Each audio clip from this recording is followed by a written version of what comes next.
것이 저것보다 낫다라고 하는 표현이 여러 차례 나옵니다. 보기에 따라서 7가지에서 9가지까지 이야기를 할 수 있을 만큼 많은 비교가 나오고 있는데, 그래서 오늘 말씀의 제목이 더 나은 삶입니다.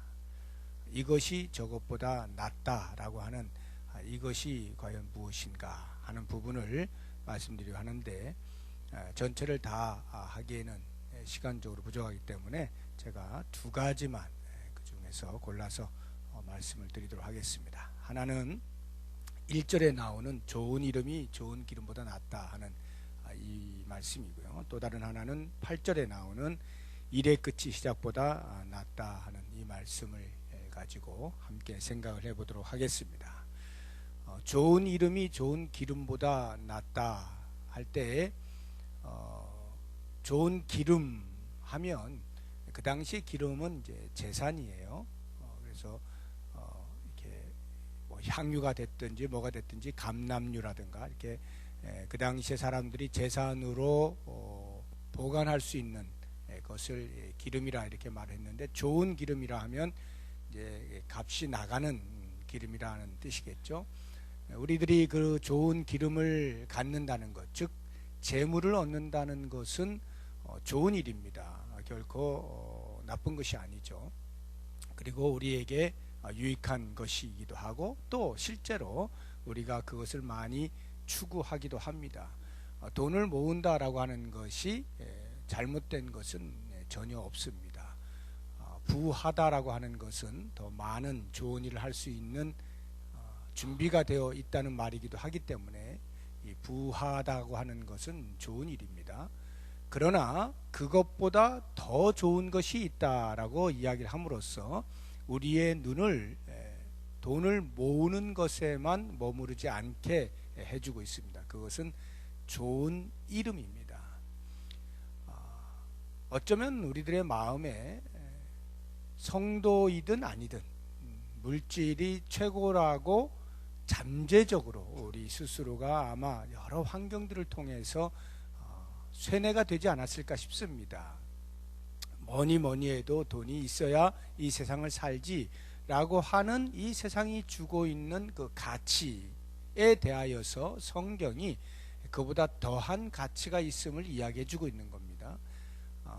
이 말을 그 누구가 아닌 이 땅에서 누구보다 돈을 많이 모았다라고 할 수 있는 솔로몬이 말하고 있다는 면에서 우리가 좀 더 신중하게 귀를 기울일 필요가 있는 것이죠. 좋은 이름이 좋은 기름보다 낫습니다. 여기서 말하는 이 좋은 이름이라고 하는 것은 강길수, 김상민, 김현겸 이런 이름을 말하는 것은 아니겠죠. 그 이름이 갖는 인격이라고 그럴까요? 품성이라 그럴까요?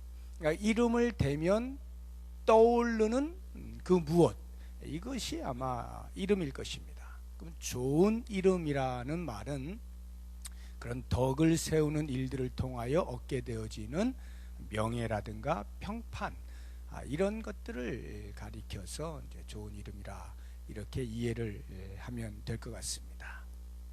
그러면 쉽게 이야기해서 솔로몬이 말하는 것은 얼마나 많이 가졌느냐라고 하는 것보다 더 나은 삶이 얼마나 훌륭한 인격으로 사느냐라고 하는 것임을 이야기해주고 있는 것입니다.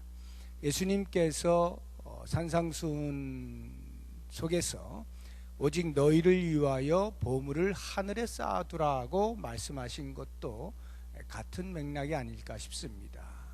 이 땅에 보물을 쌓아두는 것으로 최고의 가치를 누리는 우리 인생들을 향해서 그보다 더 큰 가치가 있음을 이야기해 주는 거죠. 즉, 그 모아둔 쌓아둔 재물을 베풀므로써 많이 나누는 덕을 통하여서 오히려 인격을 함양하고 성품을 가다듬고 좋은 일들을 많이 하여서 사람들에게 인정을 받는 그러한 삶이야말로 하늘에 보물을 쌓아두는 행위가 된다. 그리고 그것은 곧 너희를 위하는 일이다 라고 말씀을 하고 있는 것이죠. 우리가 지난주에 김항철 선교사님 통해서 삭개오의 이야기를 말씀을 들었는데, 그 삭개오라고 하는 이름이 오늘날까지 회자가 되고 있지 않습니까? 그런데 그 삭개오가 우리의 머릿속에 어떻게 기억이 나는가라고 할 때, 그가 만약 앞서 삭개오를 소개하고 있는 성경의 내용대로 부자고 세리장이고 하는 거기에서 멈추어져 있었다고 한다면, 그 삭개오의 이름은 결코 우리에게 좋은 이름으로 남지는 못했을 겁니다. 그 당시에 이스라엘 민족의 어떤 반역자이기도 하고 손가락질을 받아 마땅한, 자기밖에 모르는, 민족을 등에 업고 등을 쳐서 먹는 그러한 파렴치한 인간으로 기억이 났겠지만, 그 이후 예수 그리스도를 만나고 변화되어지는 그때로부터 그의 입에서 나온 말, 자신에게 있는 모든 재산의 소유의 반을 가난한 자를 위하여 나누겠다. 그리고 혹시라도 내가 속여서 빼앗은 것이 있다면 4배나 배상을 하겠다 라고 하는 이 말들을 통해서 오늘날 우리에게 기억되고 있는 삭개오는 전혀 다른 인물이지 않습니까? 좋은 이름이 좋은 기름보다 나은 거죠. 이것의 대표적인 인물이 아마도 마리아, 마르다, 나사로, 이 3남매 가운데 마리아가 예수님께 향유를 부음으로써 예수님으로부터 들은 말,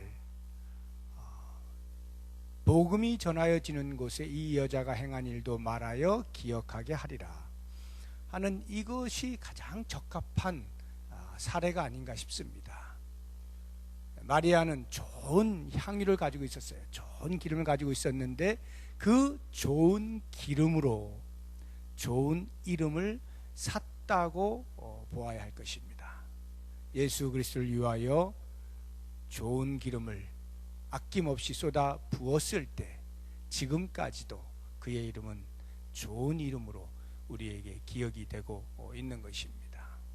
만약에 마리아가 그것이 자신의 결혼을 위해서 준비한 것이 됐든, 자기의 부를 다른 사람들에게 드러내기 위해서 보관하는 것이 됐든, 쓰지 아니하고 가지고만 있었다고 한다면, 그때의 그 상황 속에서의 그만큼의 자기 자랑은 될 수 있었을런지 몰라도 오늘날 우리에게 계속해서 좋은 이름으로 남아있을 리는 만무하겠죠. 좋은 이름을 얻으려면 다른 그 무엇보다도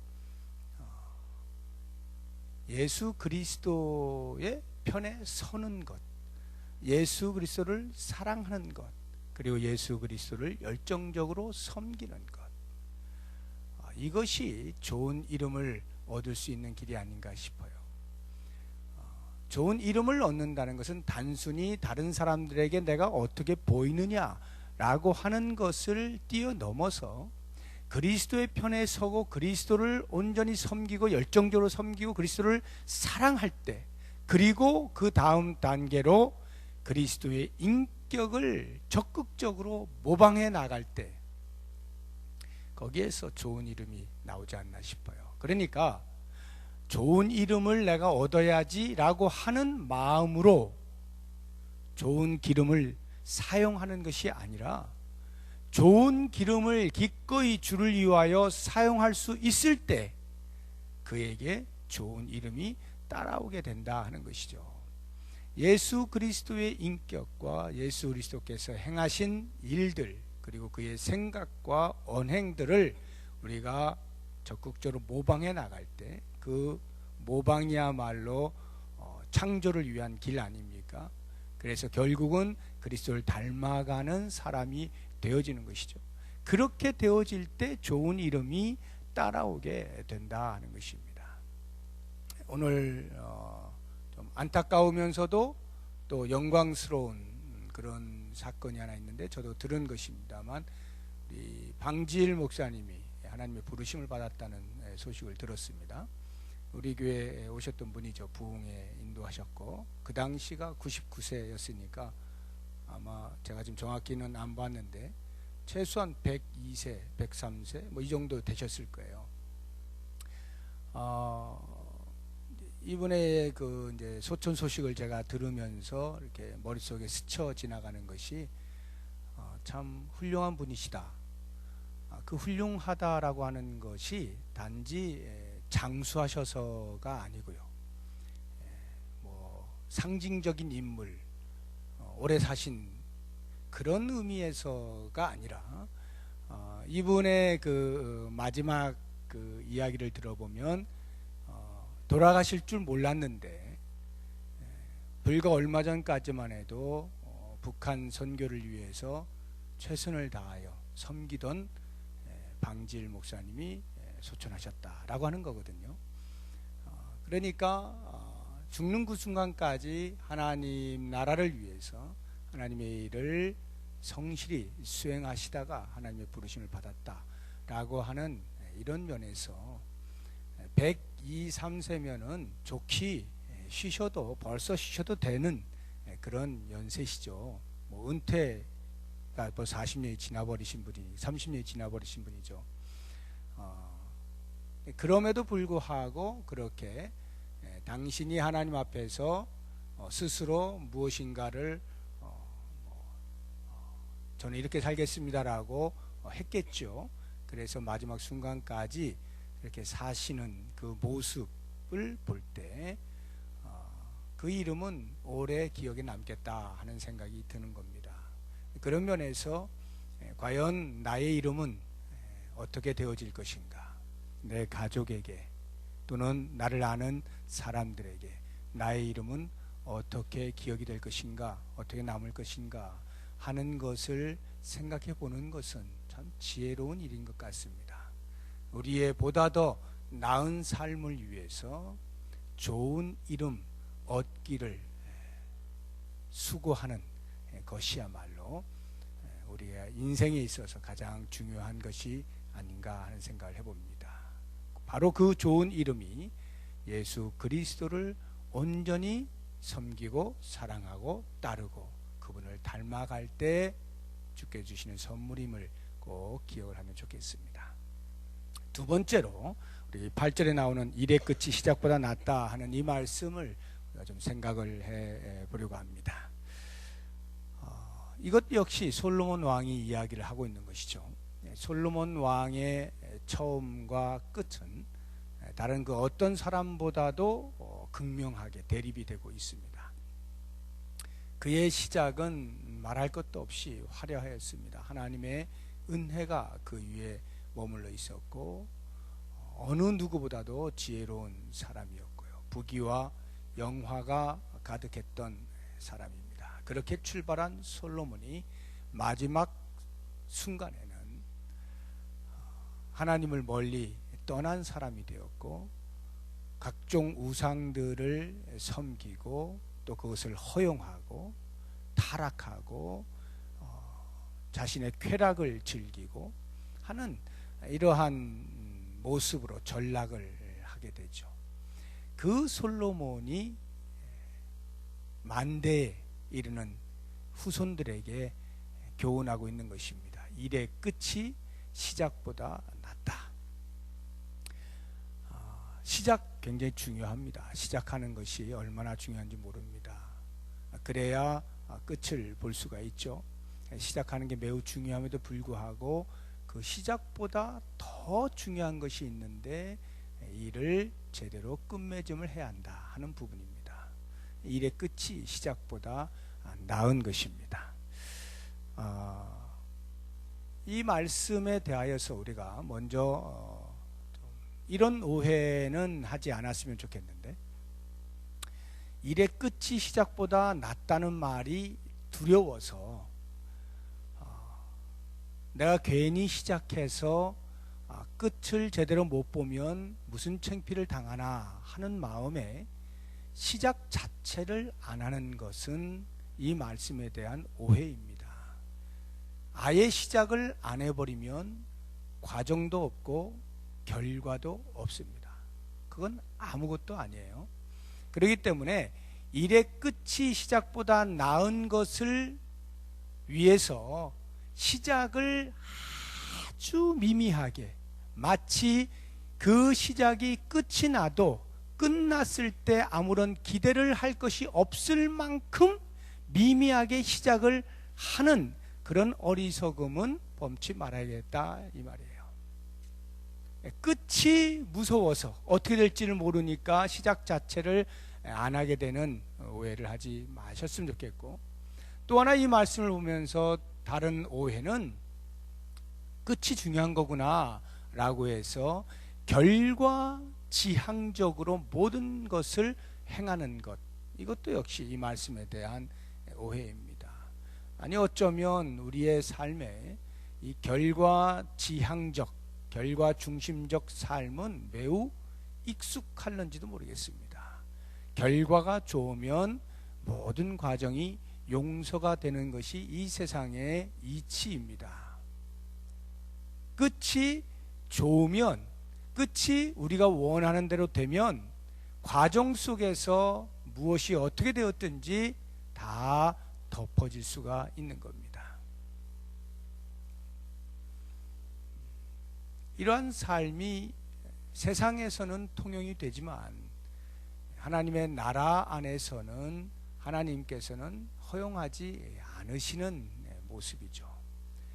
결과를 얻기 위하여 진행되는 모든 과정이 어떠함에 대해서 하나님은 반드시 물으시는 분이고 살피시는 분입니다. 그래서 그 과정을 따라서 합당한 결과를 얻는 것을 원하시는 것이 하나님이시죠. 하나님의 나라의 백성된 자들은 이렇게 결과만 좋으면 다 되는 것처럼, 그래서 그 결과를 좋게 하기 위해서 과정 속에서 무수히 하나님의 뜻을 어겨도 되는 일들을 하지 않아야 되는 것이죠. 이 말씀을 보면서 우리가 그런 오해를 하지 말자라고 하는 것이고요. 그러면 일의 끝이 시작보다 낫다라고 할 때 우리가 기억해야 될 것은 두 가지입니다. 하나는 책임 있는 삶을 살자는 것입니다. 책임 있는 삶을 살자. 일의 끝을 위해서 시작하여 진행되는 모든 과정 속에서 어떤 행위마다 책임이 있게 마련이죠. 그 책임에 대해서 자신이 질 줄 알아야 한다라고 하는 것입니다. 그런데 우리는 보통 이제 책임을 전가하는 데에 익숙해져 있죠. 다른 사람이나 아니면 어떤 환경 때문에 내가 이렇게 할 수밖에 없었다, 내가 이런 행동을 할 수밖에 없었다 라고 하는 책임을 전가하는 데에 매우 익숙해져 있습니다. 보통 이 세상에서 사람들이 하는 말이 있죠. 나이가 50이 넘으면 자신이 무엇을 하든지 그것에 대하여 자기 스스로가 책임을 지는 것이다, 이런 말들을 하곤 합니다. 나이 50이 무엇 있어서 그런 말을 하는 것이 아니라 아마도 제 생각에는 이런 것이겠죠.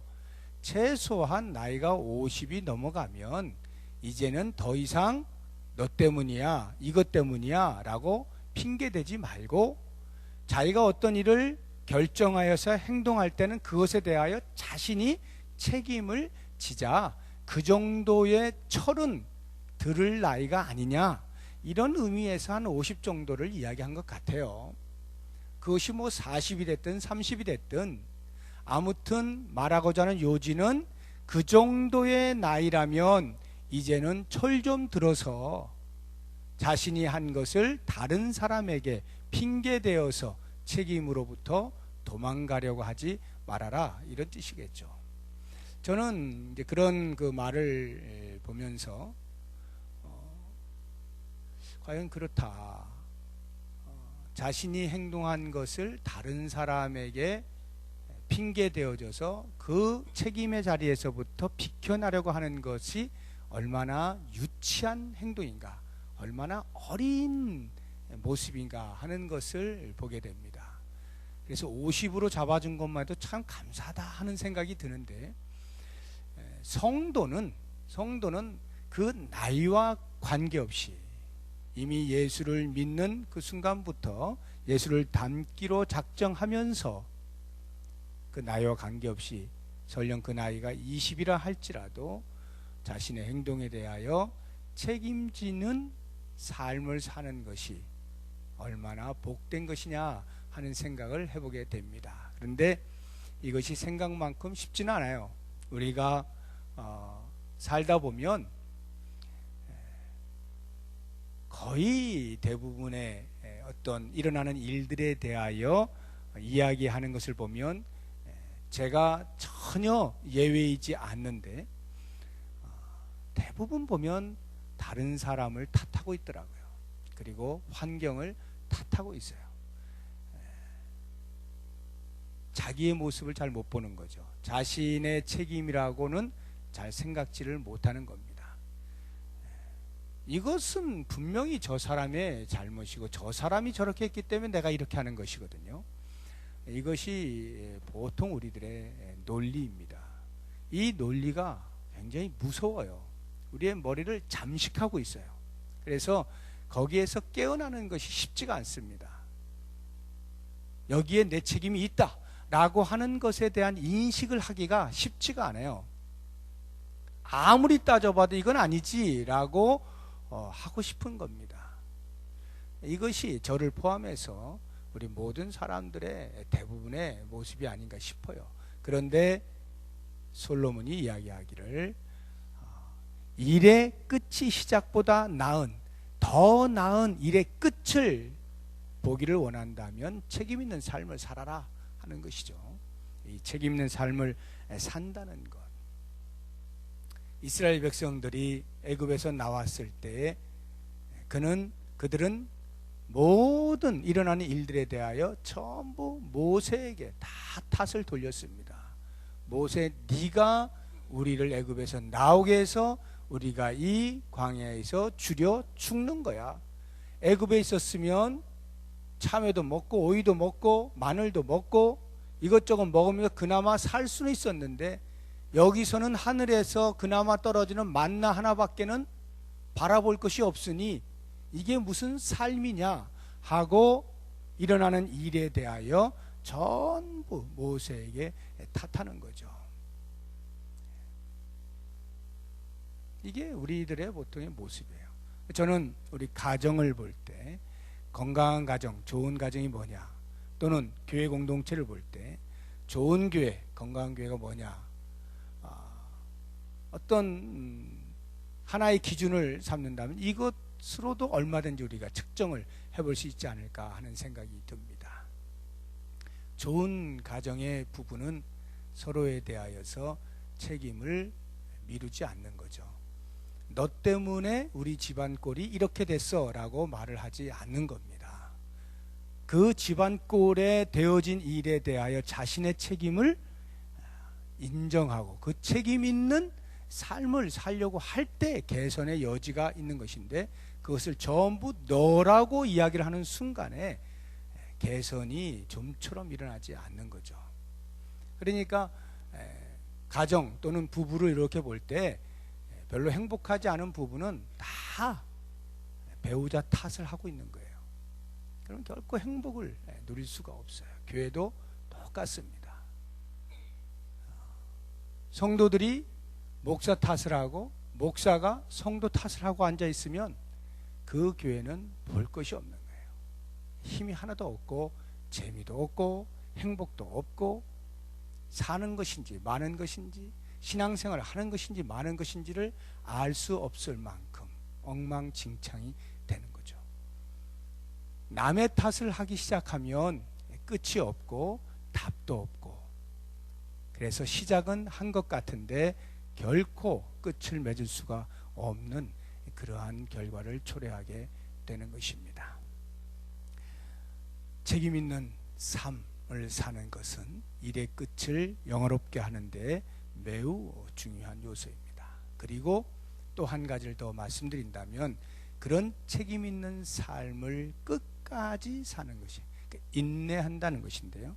오늘 8절의 말씀 뒷부분을 보면 일의 끝이 시작보다 낫고 참는 마음이 교만한 마음보다 낫다 이렇게 표현하고 있습니다.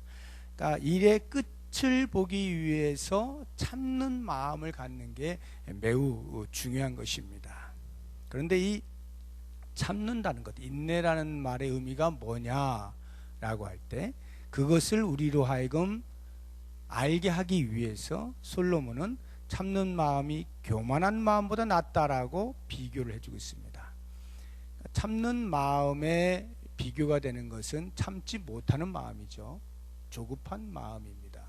그런데 참는 마음을 조급한 마음과 비교하지 않고 교만한 마음과 비교했다라고 하는 것은 이 조급함이라고 하는 것이 교만이다라고 하는 것을 우리로 알게 해주기 위함인 것입니다.